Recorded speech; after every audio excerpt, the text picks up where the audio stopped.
ایک آیت کریمہ پر غور کر ذرا. اللہ نے فرمایا انک لا تسمع الموتى ولا تسمع الصم. غور سے سنو. میری تقریر سننے کے لیے کافی کتابیں پڑھ لینا چاہیے, اس کے بعد تقریر سمجھ میں آ جاتی ہے. پھر بھی میں کوشش کر رہا ہوں سمجھانے کے لیے.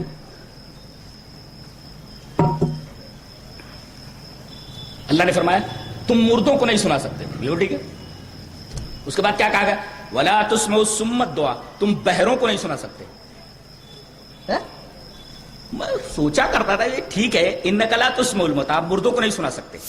یہ بعد میں کیوں کہا گیا ولا تسمع الصم الدعاء, آپ بہروں کو نہیں سنا سکتے؟ بعد میں یہ پتا چلا کہ انک لا تسمع الموتى در حقیقت ایک دعویٰ ہے, اور ولا تسمع الصم الدعاء اسی دعوے کی دلیل ہے. کیا تم مردوں کو نہیں سنا سکتے؟ یہ ایک دعویٰ ہے. یہ دلیل وہ بہرا ہے کہ بہرے کو نہیں سنا سکتے. اب میں پوچھتا ہوں, یہ آدمی بہرا ہے, بولے یہ چلتا ہے, چلتا ہے. بولے کام کرتا ہے, ہاتھوں سے کام کرتا ہے, آنکھوں سے دیکھتا ہے, دیکھتا ہے, شادیاں بھی کرتا ہے, بیوی بچے بھی ہیں, ٹہلنے والے بھی جاتا ہے, ماں باپ کی خدمتیں بھی کرتا ہے. بولے ہاں سب کرتا ہے.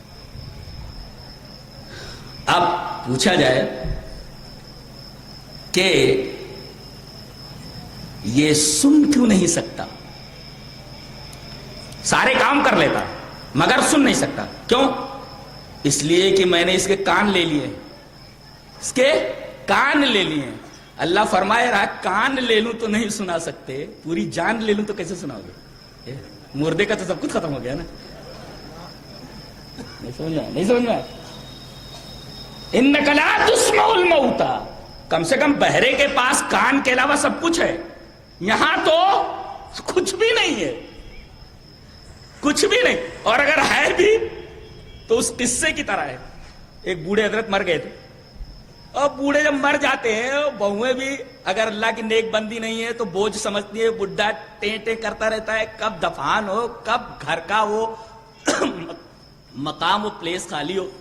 ہیں بڈھا مر گیا, بڈھا مر گیا. سب سے پہلے بہو آئی, لگتا ہے حضرت ٹیں بول گئے, لیکن اب بھی اس کو شک ہے کہ حضرت مرے کہ نہیں مرے. اب ڈاکٹر کو بلایا گیا, اب ڈاکٹر صاحب تشریف لا رہے ہیں آلہ والا لیے ہوئے. اب ڈاکٹر صاحب بھی ہمارے ڈاکٹر صاحب کی طرح تھے, مزہ آیا. وہ کہنے لگے, اب سارے گھر والے جمع ہوئے. ڈاکٹر صاحب کیا بات ہے؟ ڈاکٹر صاحب بولے اس کے پیر بالکل صحیح سلامت ہیں,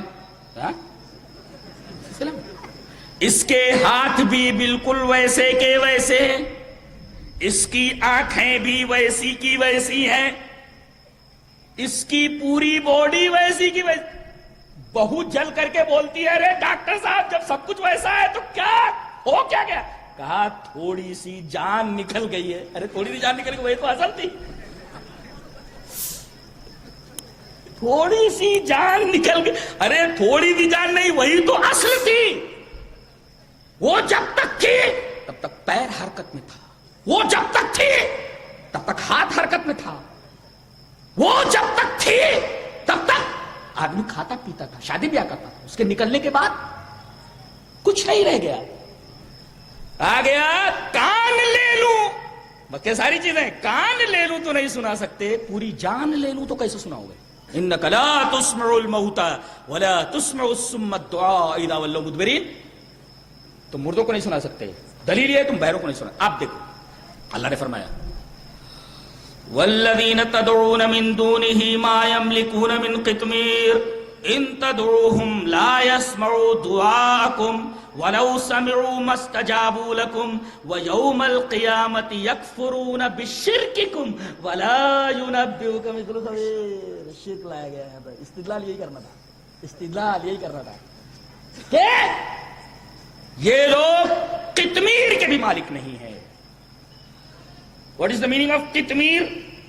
قطمیر کہتے ہیں کھجور ہے, کھجور کے چھلکے کو نکالو, اوپر والے حصے کو گودے کو نکال دیا آپ نے. اب گٹھلی کے اوپر دیکھو تو ایک باریک جھلی ہوتی ہے, گٹھلی کے اوپر باریک جھلی, یہ باریک جھلی کو قطمیر کہا جاتا ہے. اس کی کوئی وہ کھاتا تھوڑی آدمی اس کو جھلی کو بھی ہٹا دیتا ہے, کسی کام کی نہیں ہے. اللہ یہ میرے علاوہ جن جن کو پکار رہے ہیں یہ مدد کے لیے, یہ قطمیر کے مالک نہیں ہے. ارے بھائی جس سے کام لیا جا سکے, اگر آدمی اس کا مالک ہو تو چلنے جیسا ہو. آدمی ایک بیکار ہے جس سے آدمی کام نہیں لیتا, اس کا بھی مالک نہ, اس کو پکارنے کا کیا ہوتا ہے. اللہ قرآن حکیم شرک کی تردید اتنے حسین انداز میں کرتا ہے, طبیعت جھوم جھوم جاتی ہے. اور قرآن حکیم کا ایک ادنا طالب علم ہوں, اللہ اللہ اللہ اللہ, بہت حیرانی ہوتی ہے. اللہ فرماتا ہے والذین دعون من دونہ ما یملکون من قطمیر, یہ قطمیر کے بھی مالک نہیں ہے, جس کو آدمی کوئی اہمیت نہیں دیتا, کھاتا نہیں, کوئی استعمال نہیں کرتا. ان تدعوہم لا یسمعوا دعاءکم, اگر تم ان کو پکارو تو تمہاری پکار نہیں سن سکتے. ولو سمعوا ما استجابوا لکم, اگر سن بھی لے تو تمہاری بگڑی نہیں بنا سکتے. وَيَوْمَ الْقِيَامَةِ يَكْفُرُونَ بِشِرْكِكُمْ, اور قیامت کے دن یہ تمہارے شرک سے انکار کریں گے. اس کا مطلب اللہ تبارک و تعالیٰ کے علاوہ کسی کو ما فوق الاسباب طریقے سے پکارنا در حقیقت شرک ہے. یہ بھی شرک فی العبادہ ہے, یہ بھی شرک. یوم القیامت یکفرون بشرککم ولا, اور آخر میں اللہ فرماتا ہے یہ جو میں خبر دے رہا ہوں ایسا خبر دینے والا اور کوئی تمہیں نہیں ملے گا. کیا حسین انداز ہے بندے کے. اللہ اللہ اللہ اللہ یہ فرمائے ارے تیری تو ہر بات حق ہے, تو جو بول دے مستند ہے میرا فرمایا ہوا. اس کو کہنے کی کیا ضرورت کہ مجھ جیسا کوئی نہیں ملے گا. یقیناً تجھ جیسا کوئی نہیں ملتا. ولا ينبئك مثل خبیر, یہ شرک کے بارے میں سارے حقائق مجھ سے اچھا بیان کرنے والا, بتانے والا اور تمہیں کوئی نہیں ملے گا. یہ اللہ فرما رہا ہے.